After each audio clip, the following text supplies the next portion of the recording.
1980s car lover said, Scotty, how hard would it be to rebuild the Dodge Caravan transmission at home? Modern automatic transmissions are pretty complicated, but there's a lot of information out there. And if you felt like taking it apart and being very fastidious, you could do it, watching videos and looking around. To do it perfectly, that's another story, because guys that rebuild automatic transmissions have been doing it, the good ones, for decades. They know the ins and outs. They know this part's going to wear out, that part doesn't wear out. They know we can always reuse this part. They know we can never use that part. So the odds of you actually putting it together and it would shift smoothly, kind of slim on that one. But let's say you had broken gear or something, you took it apart and you could see obvious broken parts. Yeah, sure, you could. But like I say, to do it correctly, to know all the ins and outs of that stuff, it's not an easy job to do. Plus, the Dodge Caravan was one of the worst transmissions ever made. And if you wanted to, truthfully, I had guys that, one of my friends, he's dead now,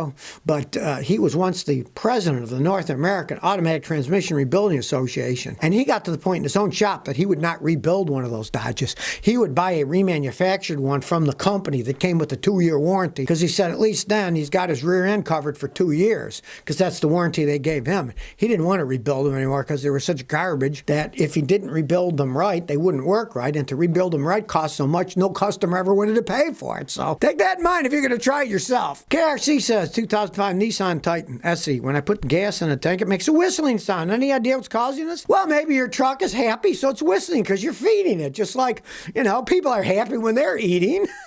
Generally, that's the evap canister. There's a vent valve on it. If something's a little bit off, it'll rush through and it'll make a little whistling sound. But as long as it fills up and it doesn't kick back and keep shutting the pump off, it's not that big of a deal. It doesn't really mean anything. So I wouldn't worry about it if I were you.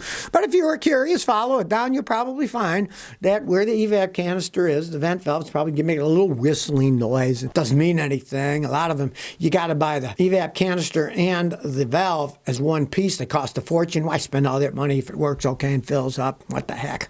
But if you find it starts running bad and trips evap codes, then you'd have to fix it. Brian Brown says, what should I do with my 04 3.8 Impala? I have P1811 code and it shifts hard when it warms up. I know they have bad TPCS solenoids. I wonder if it'd be a smart idea to try that. I got the car cheap and the engine runs okay. Those have one of the worst transmissions in the world. It's got 160,000 miles on it and it is 17 years old. If I were you, if you want to put a little bit of money, you're going to do it yourself, change the solenoids. Maybe it'll help. But from my experience with those things, it just means the transmission is going out. It is not worth putting money into that thing. Now, the other thing you could do, you already added the Lucas stop slip. Now, I don't know if you changed the filter. So, if you're going to change the solenoid, drop the pin, change the filter too. Sometimes that'll help. But if it doesn't, then just drive it till it drops, because it's worth nothing with that mileage. And sometimes they can go quite some time, shifting poorly when they warm up,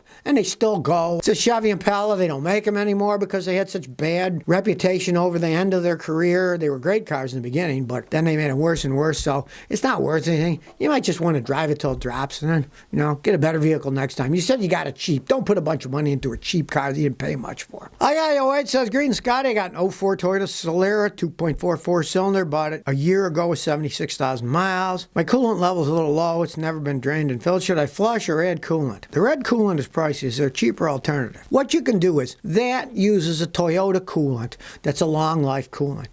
You can use any of those modern long life coolants at the auto parts store. As long as it says extended life for Asian cars, go ahead and use it. It isn't going to hurt anything. They're all organic acid technology oat. You don't want the inorganic acid technology. Those are the old ones. You want the organic acid technology one. You can use any of them. I would drain it out and then I'd fill it back up again. The Toyotas generally don't clog up. If you drain it out and it still looks pretty clean, you don't have to flush it. If it looks dirty, flush it. But generally the Toyotas don't get dirty. If they don't, you can just drain it out and then refill it. And like I say, any of the long life ones at any auto parts store, as long as it says long life formulated for all cars, including Asian cars, you can use it. It's perfectly fine. And most of the coolants are that way.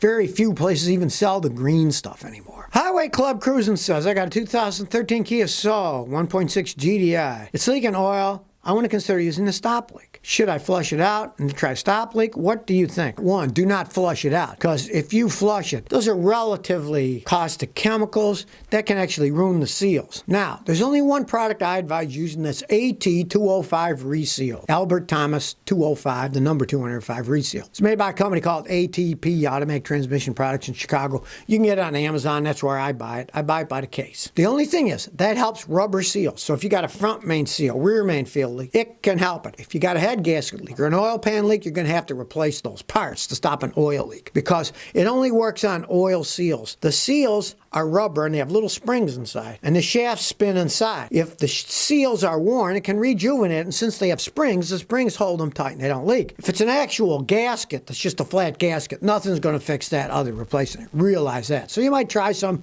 if you think it's the front or rear main seal leak, but if you see it leaking out of the head gasket or the oil pan, don't waste your money. Nothing's going to fix that other than replacing the gaskets themselves when they're flat gaskets. Realize that. Camline292 says, Scotty, my 2015 Corolla seemed to have a lot of vibrations. I took it to a mechanic and they said the tires looked a little scalloped. So I took it to a tire store and they said they were very scalloped. They told me to run my figures and I could see some scalloping, but I thought it was normal because it would wear that way because the wheels travel in one direction. Anyway, I bought a full set of Pirellis and had an alignment done, but noticed very little difference. Scalloping means that there is a problem in your front end. There's something wrong. The alignment is way off, the struts are worn, the ball joints, tie rods are worn. They scallop because they're not rolling down the road correctly. Normally, they do not wear that way. You say the old tires had plenty of tread in your little writing here. No. When you get down to almost no tread, they might scallop a little because you're down to nothing. But if it had a lot of tread and they were scalloped, there was a problem. And you say that after you had this, you didn't notice difference, it still got some vibration. One, start with a better shop. Start with a real front end shop. That's all they do. I used to use Cotton Brothers in Houston, but I'm not there anymore. And anyways, they stopped doing cars and only did trucks. So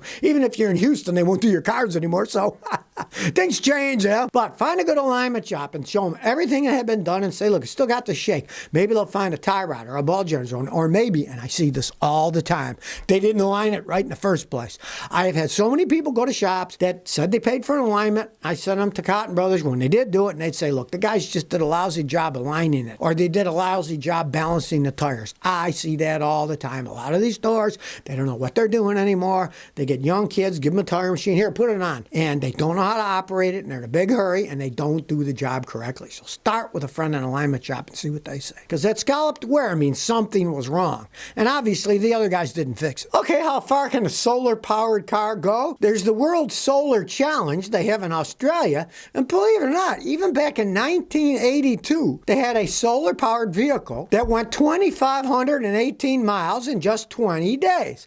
They're little lightweight things. There's no arguing that. If you check out the Tokai Challenger, that 2009 won their challenge. It's kind of like a giant skateboard with the guy's head sticking out in this little dome with solar panels on them. It's not something the family's going to go on vacation in. But the more modern ones actually go. They go upwards of 70 miles an hour, and they're actually sticking in a new section, which is ones that can carry passengers. That's called the cruiser class, and that people can fit inside them. You know, it's interesting technologies people are coming up with, and they are going a lot faster. I mean, I did a solar one years ago when I was working at CBS making car stuff. I mean, the top speed of some of these things was like 15, 16 miles an hour. But I mean, they're going 70 miles an hour now. You know, they get them at a reasonable clip. But I find it fascinating that the challenge is done where? In Australia, where there's a lot of sun.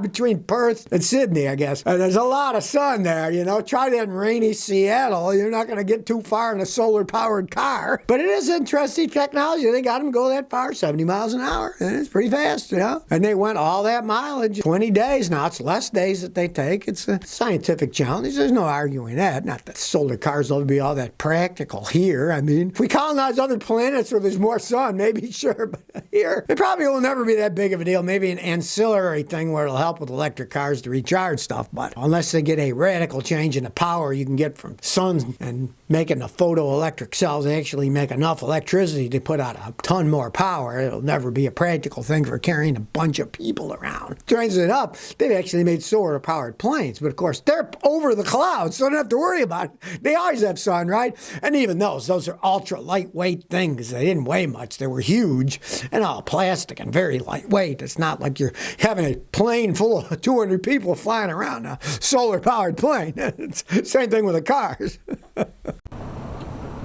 So if you never want to miss another one of my new car repair videos, remember to ring that bell.